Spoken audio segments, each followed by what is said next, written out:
One HD.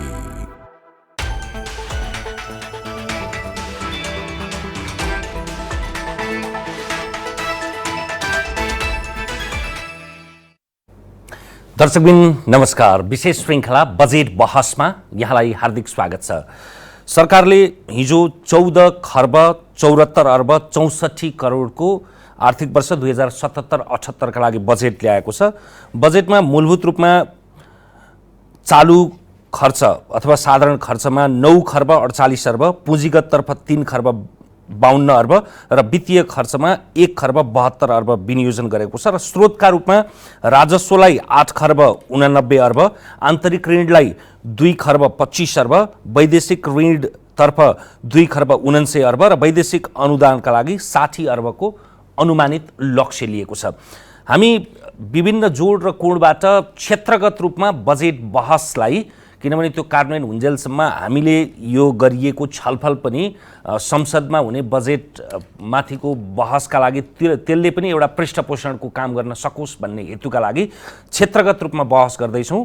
अहिलेको श्रृङ्खलामा हामी विशेष गरी पर्यटन, नागरिक उड्डयन, होटल, ट्राभल, टुर्स, ट्रेकिङ लगायतको बृहत्तर क्षेत्र समेट्ने कोसिस गर्दैछौँ। हामीसँग हुनुहुन्छ पर्यटनविद तथा नेपाल पर्यटन बोर्डका संस्थापक सदस्य वसन्तराज मिश्र। त्यस्तै हामीसँग हुनुहुन्छ वायु सेवा सञ्चालक सङ्घका अध्यक्ष क्याप्टेन रामेश्वर थापा र त्यस्तै हामीसँग हुनुहुन्छ पर्यटन बोर्डका पूर्व प्रमुख कार्यकारी अधिकृत प्रचण्डमान श्रेष्ठ। स्वागत छ तिनैजनालाई। म वसन्तजीबाट सुरु गर्छु। पर्यटनलाई जुनसुकै क्षेत्र अब कोभिड भन्दा बाहिर त हुँदै भएन, त्यो सङ्क्रमणका बीचमा आएको बजेट भएका कारणले त्यो त जहिल्यै पनि शिरमाथि झुन्डिएको तरबार जस्तो भइहाल्यो। यो परिप्रेक्ष्यमा पर्यटन क्षेत्रलाई कुन रूपमा, कसरी, कुन परिमाणमा यसले सम्बोधन गरेको जस्तो लागेको छ यो बजेटले? अब सरस्वती बजेट हेर्दाखेरि के भन्नुहुन्छ भने पहिले जस्तो एउटा नारामा, एउटा स्लोगनमा बेस भएको बजेट छैन।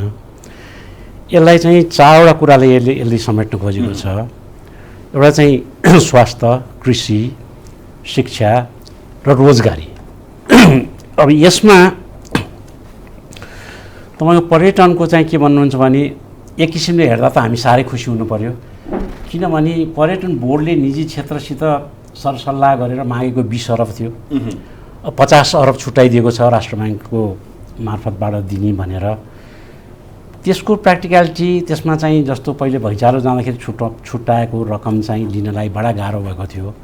अब यो यसमा चाहिँ यो इम्प्लोइहरूलाई पनि दिनुपर्ने हो कि अथवा चाहिँ यो खालि चाहिँ वर्किङ क्यापिटल हो कि यो ब्याङ्कको चाहिँ लोनलाई सर्भिस दिनको लागि हो कि, यो चाहिँ डिटेलमा त आएको छैन, सायद पछि डिटेलमा आउला। त्यस्तै अब डोमेस्टिक टुरिज्मको लाई पनि प्रोत्साहन दिएको छ, तर जुन चाहिँ हामीले लिभ इन्सेन्टिभ प्याकेज भनेर इन्डियाले कर्मचारीहरूलाई घुम्न जानलाई छुट्टी पनि र कुनै चाहिँ तपाईँको फाइनेन्सियल एड पनि दिन्थ्यो, त्यो चाहिँ यसमा कुनै खोलिएको छैन। होइन, मूर्त रूपमा नभए पनि त्यो त देश घुमौँ देश चिनौँ भनेको करिब त्यसैलाई नै लक्षित भनेको। यो चाहिँ के भने तपाईँको इन्करेजमेन्ट दिएको छ, बजेटले इन्करेज गरेको छ। र अर्को चाहिँ के भने अब एभिएसन सेक्टरमा जस्तो सरचार्जहरू लगाएको जुन थियो त्यो हटाइदिएको छ, ल्यान्डिङ पार्किङ फीहरू घटाएको छ। सबै समस्त उसमा हेर्दाखेरि चाहिँ के भने यो बजेटले पर्यटन क्षेत्रलाई बाँच्नको लागि, सर्भाइभलको निम्ति चाहिँ प्रशस्त ठाउँ दिएको छ।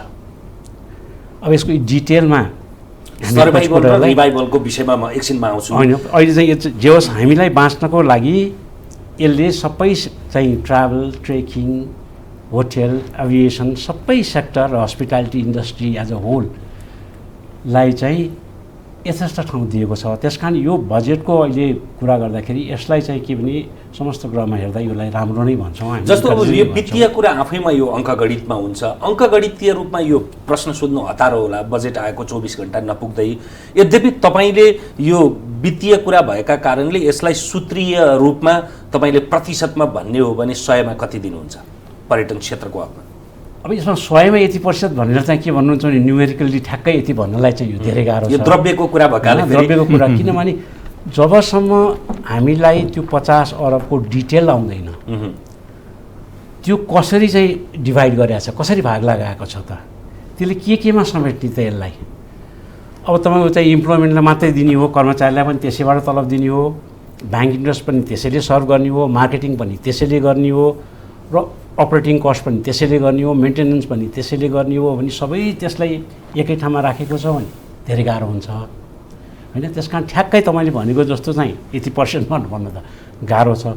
तर एज अ होल समस्त उसमा हेर्ने हो भने यो बजेट प्राइभेट सेक्टरले भनेका धेरै कुराहरू चाहिँ यसमा समेटिएका छन् र अब यसको इम्प्लिमेन्टेसन पार्टमा मैले अघि पनि यहाँलाई सुरुमा भने जस्तो भैँचालो जाँदाखेरि छुट्टाएको रकम लिनलाई जति कम्प्लिकेसन आयो, जति गाह्रो हो, त्यस्तै कम्प्लिकेसन आउने यो त्यसको चाहिँ प्र्याक्टिकल एस्पेक्ट चाहिँ स्मुथ नहुने हो भने चाहिँ अलिकति गाह्रो हुन्छ। होइन यो स्मुथली जान्छ, लोन स्मुथली जान्छ, राम्रोसित डिभिजन हुन्छ, यसलाई यति % दिने, यसलाई यति % दिने, पेब्याक पिरियड यति भनेर राम्रोसित खोल्यो भनेदेखि चाहिँ मागेको भन्दा त धेरै राम्रो आछ। हस्, म एकछिनमा आउँछु तपाईँसँग। क्याप्टेन थापा, यो अहिलेको सम्भवतः संसारभरि सबैभन्दा बढी परेको प्रभाव भनेको पर्यटनको उपरि संरचनाभित्र यो सिभिल एभिएसन हवाई उड्डयन परि नै हाल्छ। आवागमन नहुनु भनेको अब त्यो ठप्प हुनु, जबकि संसारमा सबैभन्दा धेरै एकदमै ऊर्ध्वगमनमा विकास भइरहेको व्यवसाय नै यही नै थियो। यसले प्रारम्भिक रूपमा पहिले परेको असरबाट जाउँ अनि बजेटतिर आउँदा। अब नर्मल्ली अहिले तपाईँले पनि भनि नै हाल्नुभयो, नर्मल्ली के हुन्छ भने यो पर्यटन उद्योगको सुरुवात पर्यटकहरू आएर हुने हो। त्यो पर्यटक ल्याउने काम नै एभिएसनले गर्छ। त्यसले गर्दा सुरुवातै एभिएसनबाट सुरु हुन्छ। प्रथम गाँसे मक्सीका पात जस्तो भएको छ। त्यसले गर्दाखेरि अब हामी चाहिँ कस्तो अवस्था छौँ भने हेर्नुहोस्, अब यो संसारभरि नै एभिएसन इन्डस्ट्रीमा ठुलो ऊ त लागि नै सक्यो, क्राइसिस त भइ नै सक्यो। सँगसँगै अहिले चाहिँ नि हामी कहाँ अर्को पाटो के पनि छ भने हामीले भिजन नेपाल 2020 को जुन अवधारणा नेपाल सरकारले ल्यायो त्यसलाई चाहिँ एक हिसाबले द्रुत गतिमा चाहिँ नि सक्सेस गरौँ नि, यसलाई सफल गरौँ नि हिसाबले सबै क्षेत्र लागेको अवस्थामा अपरेटरहरूले, एयर अपरेटरहरूले पनि एयरलाइन्सहरूले आफ्नो इक्विपमेन्टहरू थप्ने क्रम बढ्यो। तर थपेर कतिपय बाटोमा छ, कोही आउँदैछ, बाटोमा छ, कोही चाहिँ आइसकेको अवस्था छ। भनेपछि ती इक्विपमेन्टले त काम पाएन, यहाँ भएकोले पनि पाउने अवस्था भएन। त्यसले गर्दाखेरि अब इमेजिन गर्नुहोस्, अब हामी कहाँ पर्यटक बोक्नको लागि ल्याएको एयरक्राफ्टहरू अथवा अपरेसनमा राखेको एयरक्राफ्टहरू अब पर्यटकको नाममा जिरो भइसकेपछि के हुन्छ? इम्प्याक्ट हकमा त्यही नै हामीसँग सफिसियन्ट एन्सर भइ नै हाल्यो। अब रहेको कुरो यसपछि अब यसमा यो अहिलेको चाहिँ बजेटले के असर गर्यो अथवा के सपोर्ट गर्यो भन्ने कुराको हकमा हामीले नर्मल्ली अहिले देखेको पहिलो चुनौती भनेको यहाँ जसरी हुन्छ पर्यटक भित्र्याउने नै हो। त्यो त भोलि कोभिड-19 को जुन किसिमको चाहिँ नि इम्प्याक्टलाई कसरी के अरे जाला, भोलि कसरी होला भन्ने कुरो त्यो त 1.5-2 वर्ष पछाडिको कुरा हो। यदि इमिडिएटली आज भोलि नै त्यो चाहिँ कुनै पनि रिभिडेन्ट निस्क्यो भने पनि नहुँदाखेरिको अवस्थामा चाहिँ हामी के भने यो अन्यलको अवस्थै छ। मान्छेले चाहिँ दुईटा कोणबाट चर्चा गरेका छन्। कोभिड आज नभए पनि भोलि नभए पनि 1-2 वर्षमा त जान्छ, विज्ञान त्यति कमजोर पनि भइसकेका छैन होला। त्यस पछाडिको अवस्थामा यो पर्यटन अथवा आवागमनको क्षेत्रमा एउटा त मान्छे निराशका कारणले त्यसलाई भरथेक गर्न, त्यसलाई त्यो बीचको त्यो रिक्तताको क्षतिपूर्तिकै लागि उसले त्यो डुल्नु भने त विलासिता हो, त्यतातिर सोच्नै सक्दैन, त्यसैले केही वर्ष त्यत्तिकै थला पर्छ भन्नेहरू पनि छन्। र अर्को थरीको विश्लेषण चाहिँ फेरि यस्तो खुम्चिएर घरभित्र बसेको मान्छेले त्यो उकुस मुकुसबाट बाहिर लिन त्यो पैसालाई मूल्यसँग त्यसलाई विनिमयसँग साट्दैन, अनि ठुलो परिमाणमा फेरि संसार रमण गर्ने अर्को एउटा लहर चल्छ भन्ने दुईटा थरी तर्क छन् के? यो दुईटैले एक हिसाबले मान्यता पाउँछ। किनभने चाहिँ पहिलो कुरो त तपाईँको जब मान्छे ट्राभल गर्न खोज्छ त्यो बेला उसलाई फाइनेन्सियली जो पनि गर्नु पऱ्यो। वेस्टर्न कन्ट्रीहरूका नागरिकहरूको विशेषतः काम गरेर खाली टाइम पनि जोगाउने र त्यसपछि पैसा पनि जोगाउने ट्राभल गर्नको लागि। हाम्रो जस्तो थर्ड जुन अलि सस्तो डेस्टिनेसन र अलिकति रमणीय भौगोलिक हिसाबले हरेक हिसाबले प्रकृतिको ऊ भएको ठाउँमा जस्तो चाहिँ माउन्ट एभरेस्ट जस्तो बुद्ध जन्मेको भूमिको कुराले हरेक हिसाबले हामी कहाँ जुन आउने एउटा ट्रेन हुन्छ हाम्रो हकको कुरा गर्दाखेरि उहाँहरू आउन पनि कमसेकम पैसा त चाहियो। आजको कोभिड-19 को असरले के हुन्छ भने त्यो पैसा नै उहाँले लुज गरिसकेको अवस्था देखिन्छ। संसारभरिका इम्प्लोयरले आफूले जेनेरेट गर्ने र जोगाउने पैसा पनि लुज गरेको अवस्था छ भनेपछि त्यो मान्छे आउँछ भन्ने कुरामा र उहाँहरूलाई कन्फिडेन्ट बिल्डअप गर्न भनौँ उसलाई आउनु घुम्नुपर्छ भन्ने एउटा चाहिँ ऊ बनाउनको लागि टाइम लाग्छ। त्यसको लागि हामीले विभिन्न किसिमका नेपाल टुरिज्म बोर्डले अथवा हामी सबैले हामी आफ्नो तर्फबाट नेपाल सरकार तर्फबाट त्यो किसिमको चाहिँ भेन्चरहरू त्यो किसिमको चाहिँ एक्टिभिटीहरू बढाउनु पऱ्यो र त्यो किसिमको चाहिँ यहाँ साँच्चै तिमीहरूलाई पिस फिल हुन्छ है हामी कहाँ आयो भने भन्नु पऱ्यो। त्यो भन्नलाई के भने पहिला कोभिड-19 को एउटा चाहिँ त्यो डेट भनौँ न त्यो किसिमको चाहिँ फाइनल उसमा चाहिँ पुग्नु पऱ्यो नि। र अर्को पाटो रह्यो के भने तपाईँको चाहिँ हामीसँग चाहिँ यो मात्र नभएर के भने यातायात पनि हो। हाम्रो जस्तो मुलुकमा तपाईँको एउटा पर्यटक अर्को यातायात जस्तो सबै ठाउँ बाटो छैन। त्यसले एक ठाउँबाट अर्को ठाउँ जानको लागि पाहाडबाट तल ल्याउनको लागि एउटा जिल्लाबाट अर्को जिल्ला जानलाई पनि हामीलाई के भने बाटो नभएको कारणले गर्दाखेरि हामीले एभिएसन ट्रान्सपोर्टेसनमा चाहिँ डिपेन्ड गर्नुपर्छ। विशेषतः सानो एयरक्राफ्ट, स्टल एयरक्राफ्ट र हेलिकप्टर यी दुईवटा चाहिँ नि अहिले हाम्रो एउटा ट्रान्सपोर्टेसनको मिन्सको रूपमा गइसकेको अवस्था हो। अब यो पनि अब विभिन्न कारणबाट हाम्रै पनि के अरे चाहिँ जुन पर क्यापिटल इन्कमको हिसाबले अथवा क्रय शक्तिको हिसाबले हामी खुम्जिएको अवस्था हुँदा त्यो पनि अब अगाडि बढ्ने अवस्था छैन। त्यसले गर्दाखेरि हेभिली इम्प्याक्ट छ बजेटमै। अब बजेटको हकमा कुरा गर्दाखेरि चाहिँ के भने अहिले हामीले जुन किसिमबाट नेपाल सरकारसँग के अरे चरणबद्ध रूपमा हामीले चाहिँ कुराकानी गऱ्यौँ माननीय मन्त्रीज्यू लगायत चाहिँ त्यहाँका चाहिँ सचिवदेखि लिएर सबैसँग चरणबद्ध रूपमा हामीले कुराकानी गर्दाखेरि उहाँहरूले जुन दिनुभएको उहाँहरूले जुन सपोर्ट गर्नुभएको अथवा प्रतिबद्धता जनाएको कुराहरूमा अलमोस्ट हामी 80-90% हामीले चाहिँ त्यो एचिभ गरेको अब लाग्छ। हामीले सोचेको कुरा जस्तो भन्नुहोस् ब्याङ्किङ भोलि ब्याङ्किङ कुराहरू जस्तो चाहिँ लोनको रिस्ट्रक्चरिङ लोनबाट चल्ने भयो इन्डस्ट्री र त्यसपछि रिसेड्युलिङ र रिफाइनेन्सिङको पाटो सरकारले गर्ने बाँकी चाहिँ दुईवटा रिस्ट्रक्चरिङ र उसको पाटो चाहिँ नेपाल राष्ट्र ब्याङ्कको निर्देशनमा मोनिटरी पोलिसी मार्फत ब्याङ्कहरूले चाहिँ गर्ने कुरो छ। त्यो मोरलेस अगाडि बढेको अवस्था हो। र यतापट्टि जस्तो सिभिल एभिएसन अथोरिटीले लिइरहेको पार्किङ ल्यान्डिङ पार्किङ शुल्कहरू र राति बिसान शुल्कहरू र विभिन्न नवीकरण लाइसेन्स नवीकरणदेखि लिएर के अरे जुन सर्टिफिकेट मतलब प्रमाणपत्र नवीकरणदेखि लिएर सबै कुराहरूको लागि चाहिँ फ्री गरेको अवस्था छ हैन। र सँगसँगै हुँदाहुँदै के भने फ्युलको कुरा जेट एटिएफ फ्युलको हकमा पनि नेपाल सरकारले त्यसलाई चाहिँ 10 रुपियाँ पूर्वाधार विकास करलाई घटाएर त्यसलाई पनि एड्रेस गरेको अवस्था छ। हामी एक हिसाबले हामी सोचेको र उसमा 80-90% हामीले एचिभ गरेको अवस्था छ। प्रचण्डजी हुन त अब तपाईँ सक्रिय रूपमा ब्युरोक्रेटिक त्यो संरचनाभित्रबाट बाहिर आएको निकै हो, तर झन् हिमालको नजिकबाट हेर्नुभन्दा परबाट हेर्दा त्यसको सौन्दर्य झन् मजाले गोचर हुन्छ के। कोभिडको अवस्थाबाट त्यो पर्यटनको प्रक्षेपणलाई हेर्दाखेरि तपाईँले कस्तो देख्नु भएको छ? मैले तीनवटा कुरा भन्न चाहन्छु। पहिलो कुरो यसपालिको बजेट र विगतमा भएको बजेटलाई हामी कसरी हेर्छौँ भनेदेखि यो सरकारको महत्त्वपूर्ण नीतिगत दस्तावेज हो। त्यसमा आँकडा भन्दा पनि त्यसले ओरिएन्टेसन दिन्छ, प्रायोरिटाइजहरू गर्छ, नम्बर 1। नम्बर 2 पर्सपेक्टिभ हेर्दाखेरि विगतमा चाहिँ हामी विकासमुखी नीतिगत संरचनालाई एक्सपेक्ट गर्थ्यौँ, यसपटक बिल्कुलै होइन। अहिले भइरहेको विकासलाई ढल्नुबाट हामी कसरी बचाउँछौँ भन्ने रिभर्स ओरिएन्टेसनबाट हेर्नुपर्ने अवस्था आएको छ। यसरी हेर्दाखेरि अहिले आएको हिजोको बजेटमा हेर्दा 4-5वटा सर्ट एन्ड हाइलाइट्सहरू छन् जुन हाइलाइट्सलाई मूल्याङ्कन गर्ने हो बाहिर बसेर भनेदेखि चाहिँ विभिन्न उपसमूहहरूले उद्योगका विभिन्न उपसमूहले माग गरेको कुराहरूलाई ललिपपको रूपमा दिन खोजेको पक्कै देखिन्छ।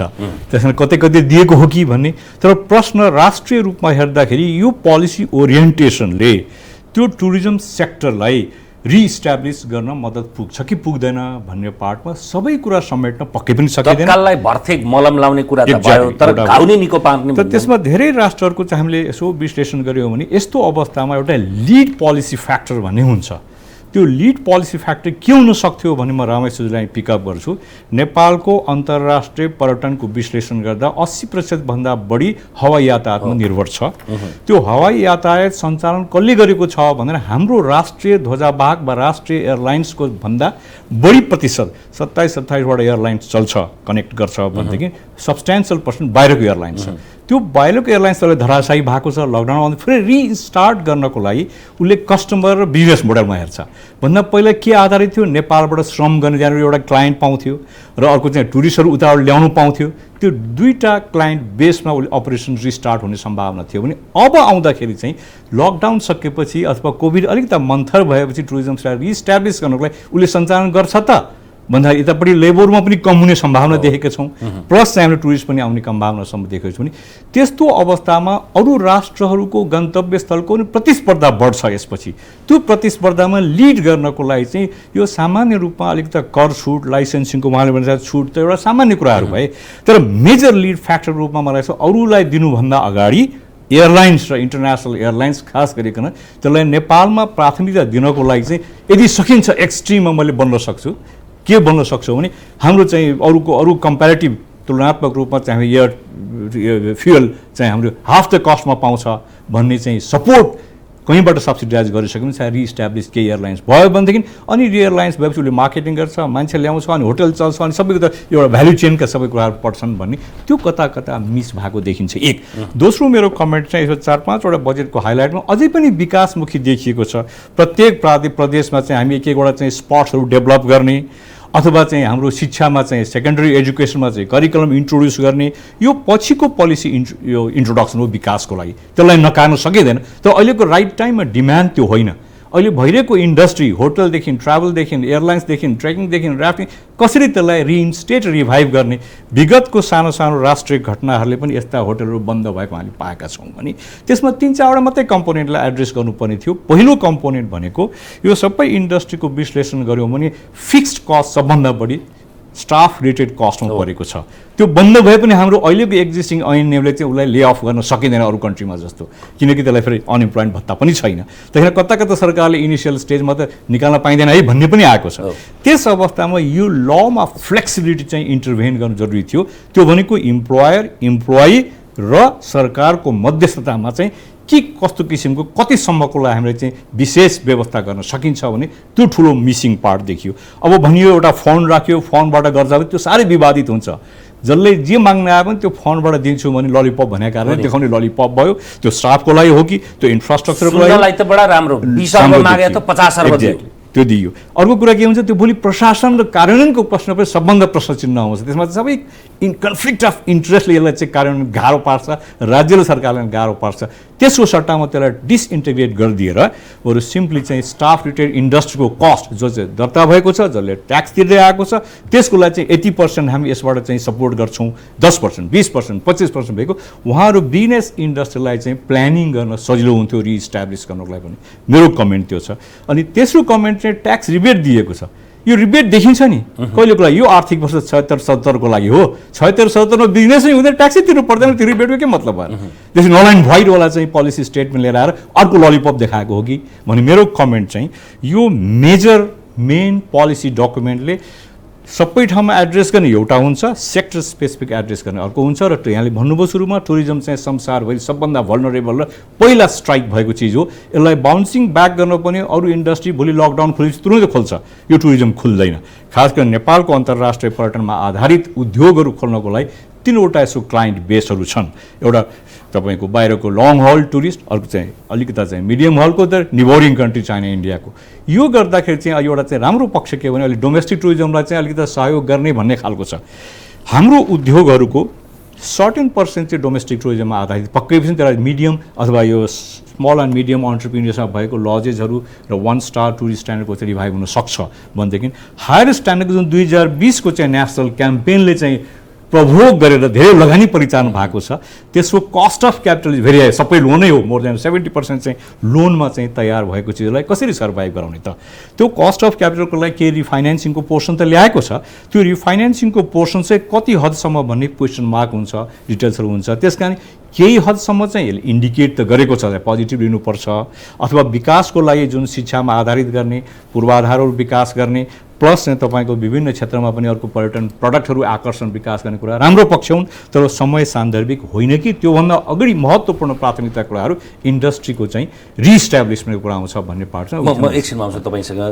हुनलाई त अब यो प्रत्यक्ष रूपमा हाम्रो पर्यटन क्षेत्रको कुल गृहस्थ उत्पादनमा कति छ भन्दा त्यो धेरै ठुलो अङ्क त देखिँदैन। यद्यपि त्योसँग आश्रित त्योसँग जोडिएको श्रम र त्यसले दिएको रोजगार भने त त्यो त हाम्रो लागि एकदमै आशा लाग्ने विषय र भविष्य निकट भविष्यमा त त्यो एउटा ठुलो उद्योग नै बन्न सक्थ्यो भन्ने विषय अघि तपाईँले पृष्ठभूमिमा र सँगसँगै अनौपचारिक कुराकानीमा पनि भन्नुभएको थियो। सर्भाइभल त यो प्रशस्त रूपमा भयो, त्यसैले तपाईँहरू दुईजनाको प्रारम्भिक टिप्पणी बडा उत्साहजनक जस्तो देखिन्छ। तर रिभाइभलको कुरालाई अहिलेदेखि नै अगाडि बढाएन भने त अहिले एकदमै राम्रो कुरा गर्नुभयो। र रिभाइभलको कुरा चाहिँ के भने हाम्रो प्रचण्डजीले धेरै टच गर्नुभयो। टुरिज्म भनेको कहिले पनि आइसोलेसनमा सर्भाइभ गर्न सक्दैन, यसलाई जहिले पनि एभिएसनको सपोर्ट चाहिन्छ। भन्दाखेरि पहिला त हामीले टुरिस्टलाई यहाँ ल्याउनु पर्यो। अब यो कोभिड-19 को इम्प्याक्ट कहिलेसम्म जान्छ, कहाँसम्म जान्छ र एउटा चाहिँ अर्को चाहिँ सब्जेक्ट उहाँले छुनु पनि भयो। पहिला त एउटा इन्टरनेसनल कम्पिटिसन छ, किनभने संसारमा भएका 200 भन्दा बढी मुलुकहरू चाहिँ टुरिज्ममा प्रायोरिटी दिएर अगाडि बढेका छन् भन्दाखेरि त्यहाँ हाम्रो एक्सटर्नल कम्पिटिसन त्यत्तिकै स्ट्रङ छ। तर अघि हामीले सर्भाइभलको कुरा गर्दाखेरि के गर्यौँ भने अब यसको निटिग्रिटी डिटेल आएको छैन। त्यसकारण के भने पहिले नै चाहिँ के भने घोडाभन्दा अगाडि बग्गी चाहिँ नराखौँ, हेरौँ पहिला कसरी गर्छ। अब अघि हामीले कुरा पनि गऱ्यौँ, भैँचालोकै गाँ जस्तो गरेर चाहिँ प्याकेज आयो, ब्युरोक्रेटिक त्यो नर्म्सहरू एकदमै लेन्दी, पुर्याउन नसक्ने भयो भने त यसको कुनै फाइदा भएन। तर अहिले के भने हामीलाई जति % इन्ट्रेस्ट दियो भने पनि अनन्तगत त हामीले टुरिस्ट ल्याएर पैसा कमाएर त्यो लोन त तिर्नुपर्छ, चाहे 2 वर्षमा तिर्नु चाहे 5 वर्षमा तिर्नु। त्यसकारण रिभाइभलको निम्ति हामीले के गर्ने त, जस्तो यहाँले भनेपछि मैले 3टा कन्ट्रीको 3टा ठुलो मेजर टुर अपरेटरसित कुरा गरेँ। मैले इटालीकोसित कुरा गरेँ आज बिहान, त्यसै गरी तपाईँको चाहिँ अमेरिकामा कुरा गरेँ र एउटा जर्मनमा पनि कुरा गर्दाखेरि उनीहरूले अहिले कसरी प्याकेज दिइरहेछ भने इटाली, फ्रान्स, साइप्रसहरूले चाहिँ ल 30 to 35% हामी तिमीहरूलाई पहिले लिएको प्याकेजमा हामी तिमीहरूलाई डिस्काउन्ट दिन्छौँ होइन भन्दाखेरि उनीहरूको पनि आफ्नो इन्टरनल कम्पिटिसनले के गर्यो भने एउटाले 30 to 35% दिने बित्तिकै अर्कोले के भन्यो म त्यसमा $200 दिन्छु, म €200 दिन्छु, त्यो खर्च गर तिमी भनेर थपिदियो। अब यो इन्टरनेसनल कम्पिटिसनमा हामी सबै पर्यटन व्यवसायी, एयरलाइन्स भन्दा international airlines, domestic airlines, hotels, destination management कम्पनीले उनीहरूसित हामी कम्पिट गर्न सक्ने क्षमता छ कि छैन। र अर्को कुरो र फेरि यी सबै कुरा भन्दा राज्यको क्षमतालाई पनि त हामीले फेरि नजरअन्दाज गर्नु पर्छ। एक्ज्याक्टली। अब यसमा फेरि एभिएसन सेक्टरमा कसरी हामी जान्छौँ त, यिनीहरूले चाहिँ अब सोसियल डिस्टेन्स राख्ने भनेर, फिजिकल डिस्टेन्स भन्ने शब्द हो तर हामीले जनजीवनले सोशल भन्न थाल्यौँ, फिजिकल डिस्टेन्सै भनौँ, त्यो राख्ने भन्ला यिनीहरूले। त्यसकारण एउटा सिट नबेच्ने भनौँ, जत्र अस्ति एयर इन्डियाले चाहिँ त्यो गरेन। अस्तिको हेर्दाखेरि चाहिँ अलिकति इन्करेजमेन्ट कता कता चाहिँ उत्साह चाहिँ आयो। पहिलो दिनै इन्डियामा फ्लाइट खोल्दाखेरि 81वटा फ्लाइट क्यान्सल हुँदाखेरि पनि 40,000 मान्छे उडे होइन। त्यसमा चाहिँ एउटा उनीहरूलाई लाउनलाई, कभर गर्नलाई, प्रोटेक्सनको लागि त सबै चिज दियो। अब मेन कुरो हामीले गभर्मेन्टले फोकस गर्नुपर्ने चिज भनेको हामीले हाम्रो भनौँ न मेन अहिले चाहिँ टुरिस्ट लिएर आउने एयरलाइन्स भन्दाखेरि कतार छ र टर्किस एयरलाइन्स हो, 2टा हो। अरूहरूले पनि अलिअलि ल्याएकै छन्। र अर्को तेस्रोमा आउने भनेको चाहिँ के भने लङ हलमा आउने टुरिस्टले जहिले पनि त्यो चाहिँ कम्बाइन गरेर आउँछ, इन्डिया, नेपाल अथवा नेपाल, भुटान कम्बाइन गरेर आउँदाखेरि इन्डियामा त धेरै एयरलाइन्सहरू आउँछन्। यो एयरलाइन्सहरूलाई हामीले कुन किसिमको एट्र्याक्सन, कुन किसिमले इन्करेज गर्ने र यिनीहरूले चाहिँ आफूले चलाइरहेको फ्लाइट विथड्र नगरून् र यिनीहरूले चाहिँ नेपाललाई प्रमोट त टुर अपरेटरले गर्छ, एयरलाइन्सले भन्दा नि, तर एयरलाइन्सले सपोर्ट गर्छ। र यिनीहरूको फेयर स्ट्रक्चर के हुन्छ त, जस्तो एयर इन्डियाले फेयर स्ट्रक्चर कति राम्रो राख्यो भने 1 देखि 1.5 घन्टा तपाईँ उड्नुभयो भने 3,000 देखिको म 10,000 लिन्छु भनेर उसले सबै भयभरको ट्याक्सहरू हटाइदियो। अब हामीले अहिले जुन कुरो दियौँ यो सर्भाइभललाई टु भनौँ न, यो चाहिँ के भने थोरै पिरियडलाई हामीलाई चाहिँ बाँच्नलाई यसले बाटो दियो। तर लङ टर्मलाई अब के गर्ने भनेर चाहिँ हामी प्राइभेट सेक्टरले गभर्मेन्टसित कुरा गर्नु पऱ्यो। लङ टर्ममा हामीले चाहिँ इन्टरनेसनल एयरलाइन्स ल्याउनै पर्छ, इन्टरनेसनल टुर अपरेटर अरू कन्ट्रीसित हामीले कम्पिटिसनमा जानै पर्छ। त्यो नगरिकन चाहिँ हामीले सक्दैनौँ। अब यसमा भनौँ जस्तो अस्ति इन्डियन टुर अपरेटरसित कुरा गर्दाखेरि इन्डियनहरूले के भन्यो भने हाम्रो झन्डै 40 लाख चाहिँ नेबरिङ कन्ट्रिज भनेको साउथ एसिया र साउथ इस्ट एसिया घुमिरहेका छन्। अब अहिले हामी चाहिँ राम्रोसित एयरफेयरको स्ट्रक्चर राम्रो भयो, गभर्मेन्टले चाहिँ अब उनीहरूको पनि अलिकति ब्याक अफ द माइन्डमा के भने जुन चाहिँ फरेनरले पाउने सर्भिस छ त्यो सर्भिस चाहिँ इन्डियनले पाउँदैन भन्ने छ। त्यो सबै राम्रो भयो भने श्रीलङ्का र नेपालमा चाहिँ हाम्रो फ्लो बढ्छ भन्ने छ। त्यस्तै अब चाइना भनौँ न लेभल प्लेइङ फिल्डमा त हाम्रो अहिलेसम्म पनि मरेका मान्छेहरूको हाम्रो वहाँ धेरै कम छ, जम्मा 5 जना मात्रै छ भन्दा अब योबाट बिग्रिएन र राम्रो भयो भने हामीले चाहिँ सटल मार्केट नेबरिङ कन्ट्रिजबाट ल्याएर पनि हामीले चाहिँ सस्टेन गर्न सक्ने सम्भावनाहरू धेरै छ। तर त्यसमा एभिएसनको रोल चाहिँ एकदमै इम्पोर्टेन्ट हुन्छ। एभिएसनकै प्रसङ्ग, किनभने यो त प्रस्थान बिन्दु नै त्यही नै हो, आन्तरिक होस् बाह्य होस् अन्तर्राष्ट्रिय उडान जुनसुकै उडानमा पनि। प्रतिशतमा भन्न सकिन्छ कति प्रतिशत क्षति भयो भनेर सामान्य रूपमा भएको उद्यम व्यापार व्यवसाय भन्दा अहिले? मैले तपाईँलाई अलिकति होइन त दिइ नै हालेँ होइन, नर्मली 90% एबो बढी 90% भन्दा बढी चाहिँ नि क्षति भएको छ आजको दिनमा। अब म अलिकति उसमा छिरौँ होइन, नर्मली अहिले बस्नेत सरले चाहिँ उठाउनु भयो सर्भाइभल र रिभाइभल अथवा रिकभरीको कुराहरू। सर्भाइभलको आजको बजेट जुन छ, जुन बजेट हाम्रो सर्भाइभलको लागि मात्रै हो हेर्नुहोस् है। रिभाइभलको त सिङ्गो क्वेसन बाँकी छ। किन भन्नुहुन्छ भने हामीलाई आजको दिनमा जुन किसिमको ट्याक्सको रिबेटहरू दिएको छ, यो दिएको छ इन्कम ट्याक्सको, त्यो इन्कम ट्याक्स त प्रफिट भएन हुने हो अथवा फ्लाइट भएन हुने हो होइन। ल्यान्डिङ पार्किङ छुट छ, फ्लाइट भएन हुने हो। ल्यान्डिङ पार्किङ त पार्किङ एउटा हुन्छ, तर ल्यान्डिङको चाहिँ अरू चाहिँ जुन हामीले छुट पाएको छौँ फ्लाइट भएन हुने हो, फ्लाइट पनि छैन। र फ्युलको कुरा पनि के भने फ्लाइट भएन हुने हो, केही पनि छैन भने यो छुट भनेको एक हिसाबले हामीले डिमान्ड गरेको भन्दा पृथक छुट र हामीले मागे भन्दा बढी नै आएको होइन, एउटा पार्ट। अब रहेको कुरो के भने रिकभरी र रिभाइभल अथवा रिकभरी। यसमा पहिलो कुरो त के छ भन्नुहुन्छ भने हामीले जुन नेपालमा घुम्न आउने पर्यटकहरूलाई अथवा घुम्न ल्याउनको लागि जुन पहल गर्नु पऱ्यो, जुन टुर अपरेटरको भूमिका लगायत अब अरू कुराहरू हामीले भर छलफल गऱ्यौँ होइन। र त्यो सँगसँगै अर्को पाटो भने स्टेटले पनि के गर्नु पऱ्यो कि नेपालको बारेमा हुन त यो त अब पहिला त कोभिड-19 सिद्धिएकै छैन, अहिले नै हामी यो सबभन्दा ठुलो ध्यान त त्यही स्वास्थ्यमै हुने नै भइहाल्यो। टु अर्ली टु के अरे कमेन्ट अथवा चाहिँ डिस्कसन गर्ने अलिक धेरै कम अगाडि भइसक्यो, अगाडि छ। र त्यतिखेर भइसकेपछि अब अहिले पनि अब सुरु गरिसकेपछि भनौँ केही समय त 1.5-2 वर्ष लाग्छ यसलाई मिनिमम। सुरु भएको दिनबाट यसको रिकभर मतलब चाहिँ प्रपरली एउटा चाहिँ फेजमा पुग्दै 2 वर्ष कम्तीमा लाग्छ। 2 वर्षमा पुग्दाखेरिको जुन अवस्थामा भोलि चल्या भोलिपल्टबाट चाहिँ तेलको एकैचोटि हाइक बढ्ने होइन, फेरि अरू पनि त्यो किसिमको जुन सुविधा नहुने हो भने कारण ल्याएर गर्ने। र यसैमा पनि तेलकै कुरा पनि आज नेपाल आयल निगम कर्पोरेसनले त्यो 30 रुपियाँभन्दा आजको दिनमा पनि 30 रुपियाँभन्दा बढी नाफा लिइरहेको अवस्था छ। उसलाई सर्टेन 10% नाफा लिएर बाँकी त छोड्नु पऱ्यो नि। फेरि अर्को पाटो के छ भने जति पैसा हामीले के अरे नेपाल आयल निगम कर्पोरेसनले छोड्छ त्यो सिधै त्यो पैसा सिधै चाहिँ टिकटमा ट्रान्सफर हुन्छ। एयरलाइन्सले बेनिफिट हुने नि त्यो, खालि के भने हाम्रो पनि एउटा एटेम्प्ट स्वचालित मूल्य प्रणाली लागू हुन्छ। तेलमा घट्ने बित्तिकै फ्युल सरचार्ज हुन्छ, फ्युल सरचार्ज बढ्दाखेरि बढ्छ, गर्दाखेरि घट्छ। त्यो हाम्रो वायु सेवा सञ्चालक सङ्घको एउटा चाहिँ र चाहिँ नेपाल सरकारसँग भएको एउटा सहमति अनुसार अलमोस्ट भइसक्यो। यो चाहिँ 5-6-7 वर्ष अगाडिदेखि नै जति बढ्छ त्यही दिन इमिडिएटली के अरे इफेक्ट हुने गरेर हाम्रो तुरन्त बढ्छ र घट्छ, जति घट्छ त्यति घट्छ।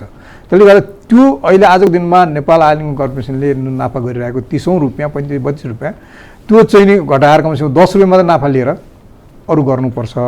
र सिधै त्यो इम्प्याक्ट अब उसमा पर्ने भयो पेसेन्जरमा होइन, त्यसले अलिक इन्करेज हुन्छ। र अरू थुप्रै पाटाहरू जस्तो चाहिँ भनौँ रिकभरीमा जाँदाखेरि अथवा रिभाइभलमा जाँदाखेरि जुन गभर्मेन्टले गरेका एड्रेस गर्न खोजेका इस्युहरू छन् त्यो इस्युहरू टोटली इन्कम्प्लिट हुन्छ। यो अलमोस्ट हामी 70% के अरे लोनमा चलेको इन्डस्ट्री हो। यो हेभी के अरे क्यापिटल इन्टेन्सिभ इन्डस्ट्री हो यो इन्डस्ट्रीमा अब जुन मेन पावर इन्भल्भ हुन्छ त्यो हाइली के अरे हाई के अरे क्वालिफाइड टेक्निसियनहरू हुन्छ त्यो टेक्निकल मेन पावरलाई रिटेन गर्नु पऱ्यो उनीहरूको चाहिँ रेगुलारिटी जो भनौँ अब उनीहरूको मेन्टेन गर्छ त्यो लाइसेन्स मेन्टेन गर्नको लागि उसको लागि सर्टेन पिरियडिकल्ली उनीहरूको चाहिँ चेक जाँचहरू गर्नु पऱ्यो त्यो पनि कस्ट हो यी सबै गर्न पनि अब अहिले दिएको हामीलाई जुन जुन किसिमको सपोर्ट हुन्छ अहिलेको चाहिँ अब यो सर्भाइभललाई दिएको सपोर्टले त्यो पनि स्पेसिफाई हुनु पऱ्यो कि तिमीहरूको चाहिँ यो यस्ता यस्ता कामहरूको लागि हो अथवा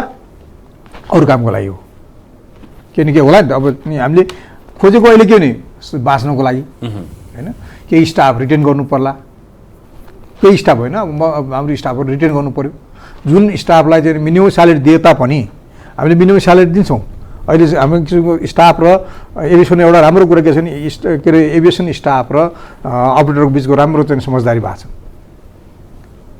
कुनै चाहिँ त्यो उहाँहरूको चाहिँ ठुलो जिरो छैन पहिला अर्गनाइजेसन के अरे बाँचोस् त्यसपछि हामी त्यो अनुसार चाहिँ बेनिफिटको चाहिँ भागीदार हुन्छौँ भन्ने किसिमको उहाँहरूको छ त्यसले गर्दा त्यो एउटा ठुलो प्रशंसनीय कुरा हो र यति तैपनि उहाँहरूको लाइसेन्सिङदेखि लिएर सर्टिफिकेटहरूलाई त्यो रिन्यू गर्नेदेखि कुरालाई हामीले चाहिँ एक किसिम कस्ट हो जस्तो एयरक्राफ्ट उडाउनु पऱ्यो जो एयरक्राफ्ट भने कस्तो हुन्छ भने एयरक्राफ्ट हेलिकप्टर जित्यो भने उडाउनु भने त्यसलाई एयरवर्दी राख्नै कस्ट लाग्छ त्यसलाई चाहिँ उड्नको लागि तयार पार्नलाई नै कस्ट लाग्छ त्यो पनि हेभी हुन्छ त्यो हामी आफैमा पनि इन्सुरेन्स हामी यहाँ गर्न नसक्ने हुनाले हामीले चाहिँ बाहिरको इन्सुरेन्ससँग चाहिँ इन्सुरेन्स गर्नुपर्छ त्यो हेभी कस्ट हुन्छ त्यसले गर्दा यी कुरा सबै कुराहरू चाहिँ सरकारको मोरलेस इन्टरभेन्सन जरुरी हुन्छ र जस्तो बिमा समितिले चाहिँ यो इन्सुरेन्सलाई चाहिँ पनि अब चाहिँ घटाउने पहल गरिदिनु पर्ने हो कि होइन इन्सुरेन्स प्रिमियमहरू र जस्तो चाहिँ अब फर्दर उनीहरूलाई पनि अब चाहिँ प्रिमियमलाई चाहिँ एउटा चाहिँ एड्रेस गर्ने केही किसिमको मेकानिजम हुनसक्छ कि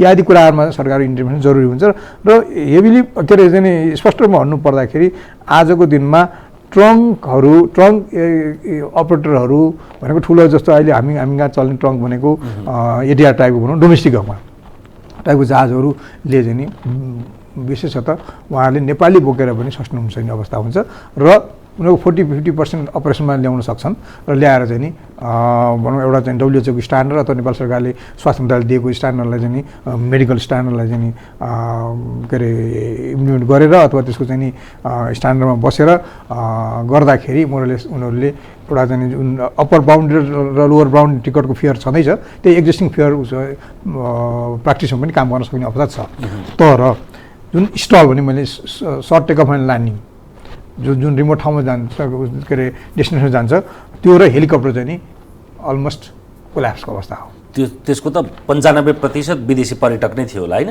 90%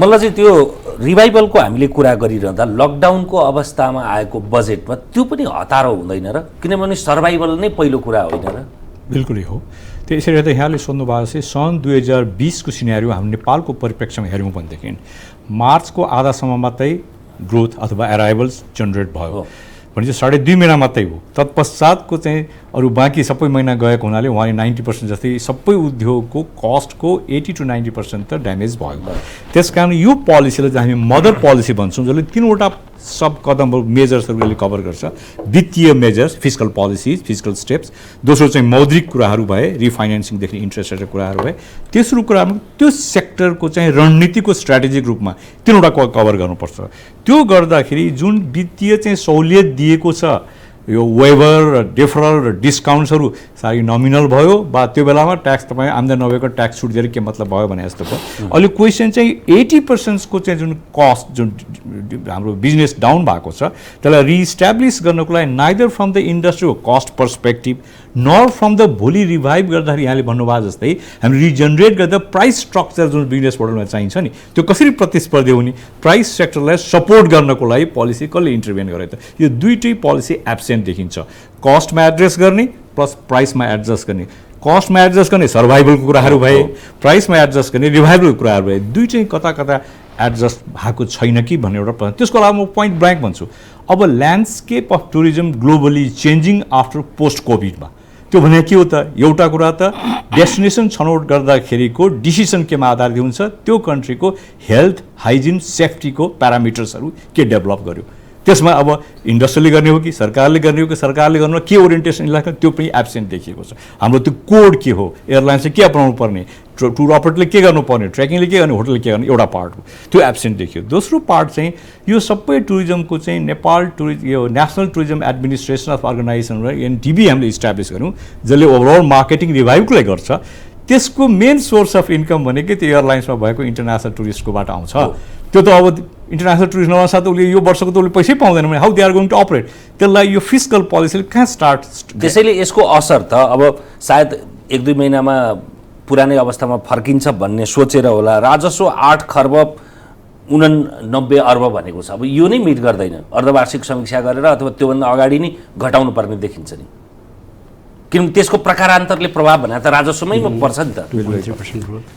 हामीले नर्मली टुरिज्ममा त त्यसलाई राजस्वको रूपमा पनि हेर्दैनौँ, यो चाहिँ जेनरेट गर्नको लागि आउने मेन सोर्समाथि क्वेसन मार्क भयो।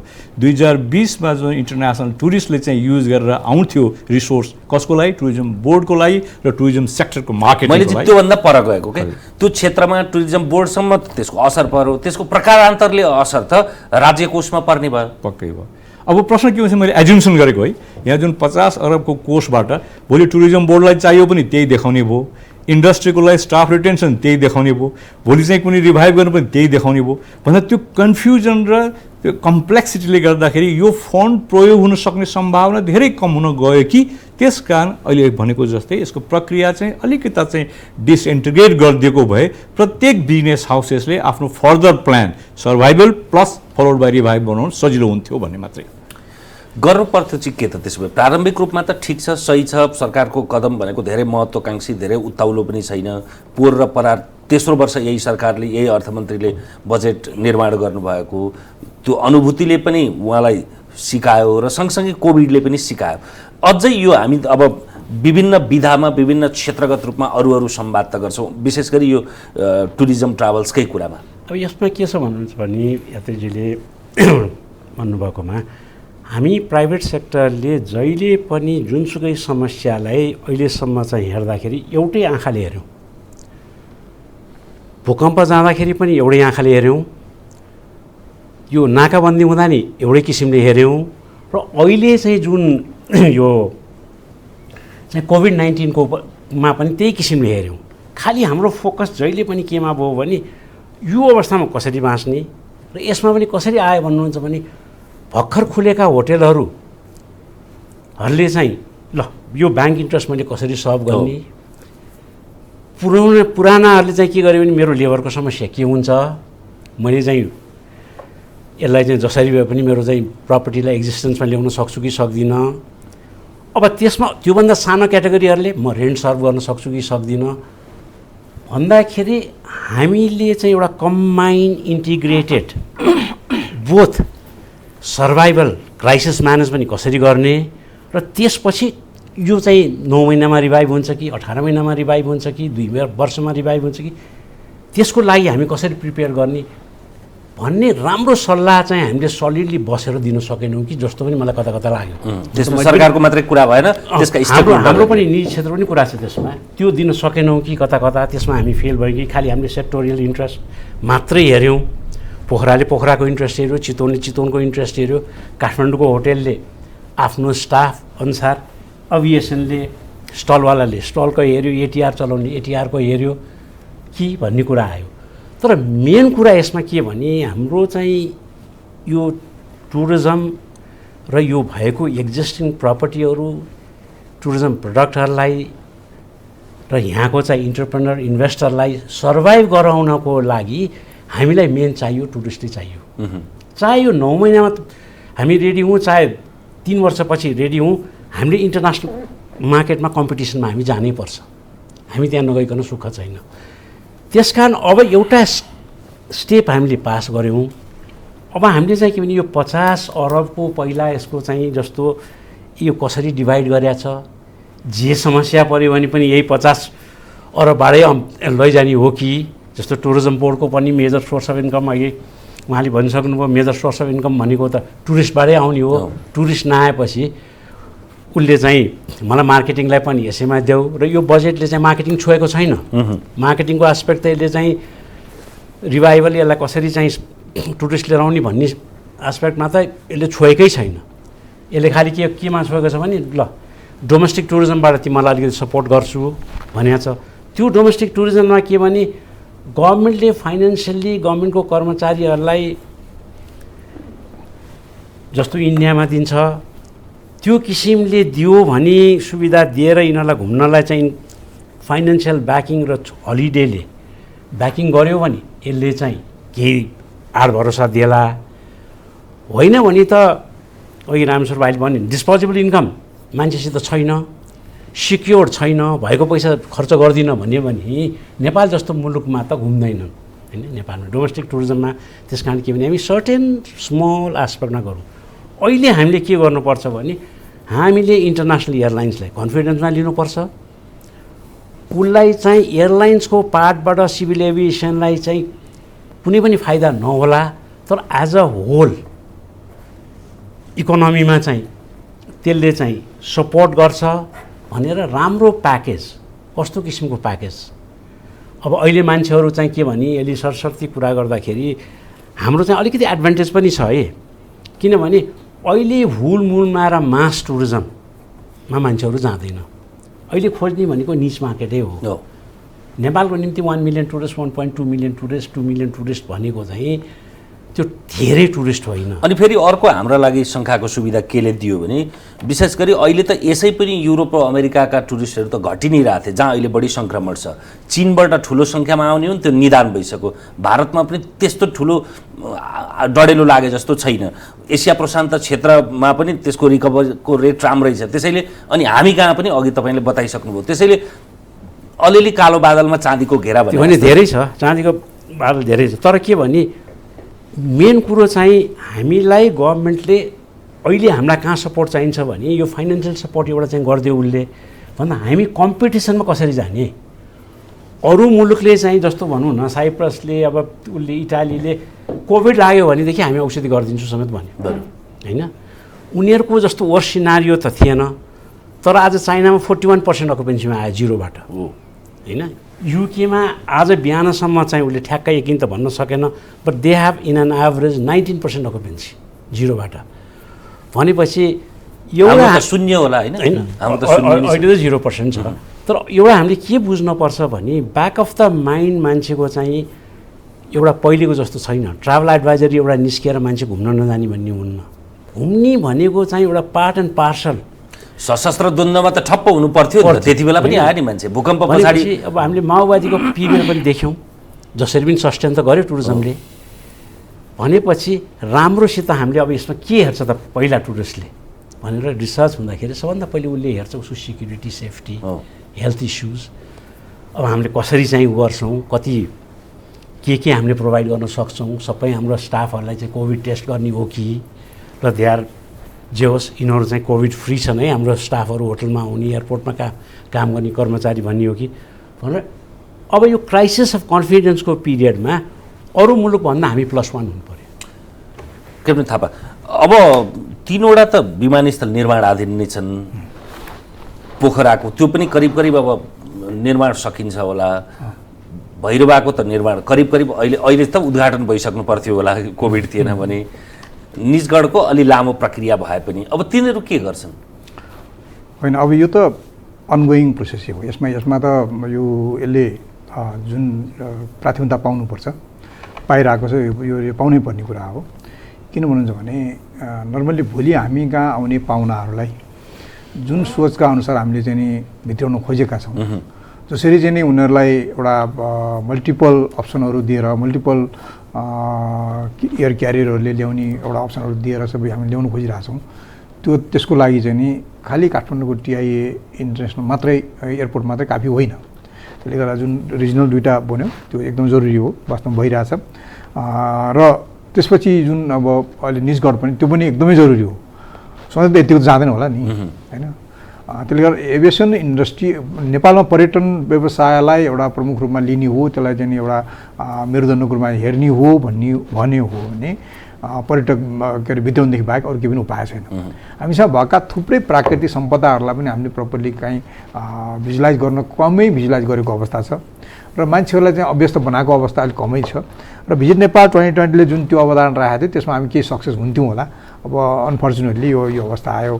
त्यसले गर्दाखेरि अब त्यो एयरपोर्टहरू चाहिँ एक हिसाबले हाम्रो लागि त्यो प्रत्यक्ष पाउनुपर्ने त्यो पाएको राम्रै छ। अब अहिले चाहिँ के रह्यो भने तपाईँको रिकभरीकै कुरा म अलिकति तपाईँको क्वेसन नभए पनि म चाहिँ रिकभरीको हकमा अथवा रिभाइभलको हकमा चाहिँ के भने कमसेकम हामी स्टेटबाट दुईवटा अप्रोच हुन जरुरी छ। एउटा अप्रोच भनेको के अरे फिजिकल्ली पोलिसी बनाउनु पऱ्यो र अर्को भनेको मोनिटरी पोलिसी। फिजिकली पोलिसी भन्नाले कस्तो भने फिजिकल पोलिसी मतलब तपाईँको कसरी बाहिरबाट चाहिँ भित्र्याउने र उहाँहरूलाई के हिसाबले उहाँलाई सेफ र साउन्ड राख्ने, मेडिकल्ली कसरी उहाँहरूलाई चाहिँ विदेशको केही नजिरहरू दिनुभयो, ट्राभल कसरी सेफ छ भन्ने एभिएसन सेक्टरबाट पनि त्यही दिनु पऱ्यो र हाम्रो चाहिँ स्टेटको तर्फबाट पनि भनौँ एक किसिमले चाहिँ अब के अरे यहाँको चाहिँ के अरे भनौँ न नेपाल चाहिँ नि भेरी सेफेस्ट टु ट्राभल भन्ने किसिमको एउटा त्यो दिनु पऱ्यो र हाम्रो air career international air career र इन्टरनेसनल के अरे टुर अपरेटरहरूसँग चाहिँ म्यासिभली इन्ट्रेक्सनहरू गर्नु पऱ्यो र त्यसपछि रहेको कुरो के भने त्यतिसम्मलाई टिकाउनुको लागि मोनिटरी पोलिसी जरुरी हुन्छ। त्यसको लागि मैले भने नि मिनिमम रूपमा हामीले दिनुपर्ने रिटेनिङ स्टाफ रिटेनिङको एउटा कस्ट र इन्सुरेन्सको कस्ट र ब्याङ्किङ कस्ट। इन्कम ट्याक्स त तपाईँको के अरे नाफै हुँदैन, अब त्यो कुरै भएन होइन। यी तिनवटा कुरामा सरकारले मोनिटरी पोलिसी मार्फत हामीलाई एड्रेस गरिदिनु पऱ्यो जसले गर्दाखेरि बाँच्न सहज हुन्छ र चाहिँ रिकभरीको फेजमा जानलाई सजिलो हुन्छ। रिकभरी जुन रिभाइभलको अवस्था त हामी छँदै छैनौँ आज, अब बाँच्न पाएन भोलि गर्ने हो। आज कोमामा भएको अवस्था छ अलमोस्ट, केही त साथीहरूले बन्द पनि गरिसक्नुभयो भनेको सधैँका लागि बन्द गरे सधैँको लागि होइन मतलब टिल फर्दर यो यसको चाहिँ उसको लागि भनौँ न अब त्यस्तो पनि सधैँ लागि त हुन्छ नि। आज 3टा भयो नि भोलि चाहिँ के अरे 30वटा हुनु गाह्रो छैन हेर्नुहोस्। त्यसले गर्दाखेरि अब यो अवस्था भएको हुनाले यसमा अब हामी अझै पनि सबैजना कन्फ्युजै छौँ कसरी जान्छ यो कोभिड-19, यसको इम्प्याक्ट कसरी आउला र कसरी जाने भन्ने कुरो अहिलेसम्म कसै कुनै पनि यसमा विज्ञता हासिल गरेको अवस्थामा छैन। अहिले पनि हामी वाच एन्ड सी नै हो, हेरौँ। प्रचण्डजी अब हामी करिब टुङ्ग्याउनेतिरै छौँ। म साझा रूपमा तिनैजनासँग आउँछु। सबभन्दा सुरुमा तपाईँबाटै यो बजेटले हामीलाई कुन परिमाणमा चाहिँ यो विशेष गरी पर्यटन क्षेत्रलाई यो 1 वर्षको एउटा नीतिभित्र रहेर बजेट भनेको एउटा नीतिगत एउटा आँखीजाल प्रक्षेपण पनि भनेर तपाईँले सुरुमै पनि भनिसक्नु भएको थियो। यसले कुन परिमाणमा यो क्षेत्रलाई चाहिँ टेवा दिन, उठाउन अथवा उकास्न कुन परिमाणमा मद्दत गर्छ अथवा यसमा के कति संशोधन गरेर पारित गर्नुपर्छ? यसो बेसिकली पोजिटिभ पार्ट्स भनेको चाहिँ डोमेस्टिक टुरिज्मलाई फोकस गरिएको त्यो इन्सेन्टिभले चाहिँ केही इन्डस्ट्रीहरू सर्भाइभ गर्न सक्छ। भनौँ डोमेस्टिक टुरिज्ममा आधारित भएको 50-60% अकुपेन्सी चाहिँ क्यारी गर्न सकिन्छ। अब त्यसलाई ब्याकअप गर्नु पऱ्यो के भनेदेखि सेकेन्ड कम्पोनेन्ट चाहिँ नेक्स्ट 2020 पछि इमिडिएटली चाहिने पार्ट्स भनेको चाहिँ निबोरिङ कन्ट्रिजमा मार्केटिङ फोकस गर्नु पऱ्यो। त्यहाँ विभिन्न आइरहेको छ, बबल टुरिज्म भन्छ कसैले के भन्छ, अनेकौँ मैले अहिले लिड पोलिसी भनेको छु। त्यो लिड पोलिसी कम्पिटिटिभ डेस्टिनेसन भन्दा हाम्रो यो छ है, जब कोही टुरिस्ट यहाँ आयो भने यो पिरियडमा 1 वर्ष वा 1.5 वर्ष यो बजेटमा यो तिमीले पाउँछौ, अथवा फुल्ली हामी इन्स्योर गर्छौँ, अथवा यो सिक्युरिटी हामी एस्योरेन्स दिन्छौँ, अथवा यो इन्सेन्टिभ पाउँछौँ, त्यो चाहिँ जरुरी हुनुहुन्छ। दोस्रो पोर्ट तेस्रो पोर्सन छ अहिलेको पोजिटिभ फ्याक्टर के छ भने नेपालको चाहिँ क्लाइमेट, हाम्रो जियो टोपोग्राफी छ, त्यो आधार र परम्परागत नलेज जुन योग मेडिटेसन चिजलाई चाहिँ प्रत्येक ट्राभल अपरेटरले बेचिरहेको अहिलेको टुर प्याकेजमा त्यो एलिमेन्ट थपेर अर्को तरिकाबाट प्रस्तुत गर्नुपर्ने हुन्छ। पोस्ट कोभिडमा if you by this package you will have this chances भन्ने नयाँ यो रणनीतिमा आयो। यो सायद बजेटले एड्रेस गर्ने त होइन, बजेटले सिम्पली के गर्न सक्छ, यस्तो प्याकेज डेभलप गर्ने उद्योगीलाई यो किसिमको सुविधा दिन्छौँ, फिस्कल प्लस मोनिटरी भन्ने अथवा के हुन सक्छ। बडा महत्त्वपूर्ण कुरा गर्नुभयो, किनभने हाम्रो पूर्वीय दर्शन परम्परासँग जोडिएको अक्षुण्ण भएको अब विश्वव्यापी हुँदै गरेको योग, ध्यान, प्राणायाम लगायतका विषयलाई पनि अब कोभिड पछाडि चाहिँ यसलाई अनुन्यासित रूपमा जोड्नु पनि पर्यो र त्यसलाई प्रचारित पनि गर्नु पर्यो र त्यसको लागि स्टेटको सपोर्ट चाहिँ यो पोलिसीबाट ल्याउन सकिन्छ। अलिकता त आएको छ अहिले प्रोभिन्सहरूलाई सपोर्ट गर्ने 1 स्पट 1 प्रोभिन्स भनेको पार्टमा सायद सबै प्रोभिन्सलाई यो गाइड गर्नुपर्ने हुन्छ तिम्रो यो प्रोभिन्समा यो स्पटमा यो इन्टिग्रेसन गर्न सकिन्छ with the support and advice of the इन्डस्ट्रीले बेच्न सकिन्छ सेलेबल हुन्छ भन्ने प्याकेजबाट ल्याउन सक्यो भने सायद यो बजेटको कार्यान्वयनको 1 वर्ष पश्चात नै हाम्रो टुरिज्म चाहिँ रिबाउन्स गर्न सक्ने सम्भावना केपन थापा यसमा मेरो चाहिँ यो बजेटप्रतिको उसमा चाहिँ नर्मल्ली यो अहिलेको बजेट भनेको सर्भाइभल मात्रै हो। रिभाइभलको पाटो त बाँकी नै छ, कुन अवस्था जान्छ भन्ने कुरै टुङ्गो नभएपछि अब रिभाइभलको अहिले नै चाहिँ नि यस्तो हुन्छ यसरी जाने उसरी भन्दाखेरि अलि टु अर्ली हुन्छ जस्तो लाग्छ मलाई। र नर्मल्ली हामीले गर्ने चाहिँ नि जस्तो प्रचण्ड सरले भने जस्तै त्यही नै हो हाम्रो यहाँको चाहिँ नि टोपोग्राफी ब्युटिफुल माउन्टेन्सहरू लगायत हाम्रा चाहिँ अब चाहिँ प्राकृतिक सम्पदाहरू वर्ल्ड हेरिटेजका कुराहरू भए यी सबैलाई सेल गर्नको लागि यो चाहिँ नि साँच्चै एकचोटि घुम्नै पर्ने हो भनेर आध्यात्मिक उसबाट प्रेरित गराउने एउटा चाहिँ नि प्याकेज चाहिँ नि एड गर्नु जरुरी छ। किनभने अब वास्तवमा लाग्छ यो कोभिड-19ले संसारको लाइफस्टाइलको डाइमेन्सन र डेली दिनचर्या र हरेक कुरालाई चाहिँ नि अर्को हिसाबले परिभाषित गरिरहेको अवस्था छ। यो परिभाषित हुँदाखेरिको अवस्थामा हामीले चाहिँ नि त्यसलाई मिट गर्ने गरेर यति मात्र रहन्छ नि त लाइफ त धेरै अर्को पाटो पनि रहेछ। हामी त आजको दिनमा त संसारमा शून्य अवस्थामा पनि पुग्यो नि। हरेक शक्तिशाली एकदम मयौँ भन्ने चाहिँ राष्ट्रहरू एकदम सम्पन्न समृद्धशाली र चाहिँ हरेक हिसाबले सम्पन्न राष्ट्रहरू पनि आज चाहिँ घुँडा टेक्नु पऱ्यो नि केही समय त। त्यहाँ न सामरिक के अरे चाहिँ हिसाबले हो त्यो सिम्पल एउटा के भने प्राकृतिक प्राकृतिक एउटा चाहिँ एउटा चाहिँ इम्प्याक्ट भन्नु पऱ्यो। यसले गर्दाखेरि अब मान्छेको सोच र उसमा अलिकति फरक आउने हुनाले अब यी आध्यात्मिक पाटाहरूलाई पनि हामीले चाहिँ एड गर्दै गयौँ भने त्यो किसिमको चाहिँ के अरे त्यो चाँदीको घेरा भन्नु नि तपाईँले कालो बाबुको वरिपरि त्यसले केही घेरा बढ्दै जान सक्छ अनि पूर्णिमा भन्छ त्यो एउटा पाटो छ। र बजेटको हकमा चाहिँ के भने मैले तपाईँको सर्भाइभलमा हामीले सोचेभन्दा राम्रो आयो तर रिभाइभलमा हामीले केही पनि एड्रेस सरकारले एड्रेस गरेकै छैन, थुप्रै एड्रेस गर्न बाँकी छ। अब एउटा चाहिँ के भने म चाहिँ अलिकति प्र्याक्टिकल आफ्नो अप्रोच त छँदैछ तर म अहिले रेगुलरली एक किसिमले चाहिँ इन्टरनेसनल वेबिनारमा मिटिङहरू एटेन्ड गरिरहेर मेरो आफ्नो टुर अपरेटरहरू जसले चाहिँ धेरै टुरिस्ट पठाउनेसित पनि डे टु डे कन्ट्याक्टमा भएर मेरो अप्रोच अलिकति फरक छ। जस्तो अहिले एउटा हामीले नयाँ आयाम थप्यौँ एउटा चाहिँ योग आइसोलेसन टुरिज्म तिमी चाहिँ ग्रुपमा होइन सानो ग्रुपमा गर भनेर एउटा निच मार्केटमा जाने भन्ने एउटा आयाम हामी थप्नु त्यो एकदमै राम्रो, त्यसमा केही पनि छैन। तर जुन किसिमको हाम्रो लगानी भएको छ यो मुलुकमा जति होटेलहरू छन् ती सबैले सस्टेन गर्नको लागि हामीले अहिले हाम्रो तर्फबाट हेरेर केही पनि हुँदैन। हामीले इन्टरनेसनल मार्केटमा कम्पिटिसनमा कसरी जाने, एयरलाइन्स र इन्टरनेसनल टुर अपरेटर जसले यहाँ पठाउँछ उनीहरूको कन्फिडेन्स कसरी चाहिँ जित्ने, उनीहरूलाई यहाँ ल्याएर देखाउने कि उनीहरूसित हामी गएर भेट्ने कि अब धमाधम खोल्न थालिसक्यो। हाम्रो पो अहिले भर्खर बढ्यो। अब युकेले खोल्न लाग्यो स्कुल टुरिज्मलाई खोलिदिइहाल्यो, इटलीले खोल्यो, स्पेनले खोल्यो, फ्रान्सले खोल्यो भनेपछि युरोपमा त्यत्रो मान्छे मरेको पनि फटाफट खोलिरहेछन्, अमेरिकाले पनि डोमेस्टिक टुरिज्म खोलिदिइसकेको छ भने यो सिलसिलामा हामीले खालि चाहिँ सर्भाइभलको कुरा गरेर यसरी बाँच्ने मात्रै भनेर हुँदैन। अब हामीले चाहिँ के भने राम्रोसित एउटा प्लान बनाएर ल कसरी हामी अगाडि बढ्ने, एयरलाइन्सको कन्फिडेन्स कसरी लिने, कतिसम्म चाहिँ हामी लसै बियर गरे पनि एयरलाइन्सलाई चाहिँ इन्करेज गरौँ, इन टोटल हामीलाई फाइदा हुन्छ भनेर एउटा बर्ड्स आई भ्यूले अलिकति ब्रडर स्केलमा हामीले सोचेनौँ भने हामी पछि पर्न सक्छौँ। त्यस कारण अब एक एस्पेक्ट त सिद्धो बजेटले सिद्धायो, अब नयाँ आयाम हामीलाई खुल्यो त्यसमा हामीले एक्सर्साइज गर्नुपर्छ। हस् मेरो संवादका लागि यहाँहरू तिनैजनालाई धन्यवाद। हस् धन्यवाद। हामीसँग हुनुहुन्थ्यो बजेट बहस, बजेट प्रस्तुत भए पश्चातको छलफल। यो क्रम हामी विभिन्न आयामबाट राजनीतिक कोडबाट, पूर्वाधारको कोडबाट, पर्यटनको कोडबाट, शिक्षा, स्वास्थ्य, रोजगारी विभिन्न श्रृङ्खलाहरूमा हामी छलफल गर्दै नै जानेछौँ। यो छलफल यो मन्थनले संसदमा बजेटमाथि हुने छलफललाई त्यसले पनि थप पुट दिन्छ भन्ने हाम्रो अपेक्षा पनि हो। छलफलमा हामीसँग हुनुहुन्थ्यो वायु सेवा सञ्चालक सङ्घका अध्यक्ष क्याप्टेन रामेश्वर थापा, त्यसै गरी पर्यटनविद तथा नेपाल पर्यटन बोर्डका संस्थापक सदस्य वसन्तराज मिश्र र नेपाल पर्यटन बोर्डका पूर्व कार्यकारी प्रमुख प्रचण्डमान श्रेष्ठ।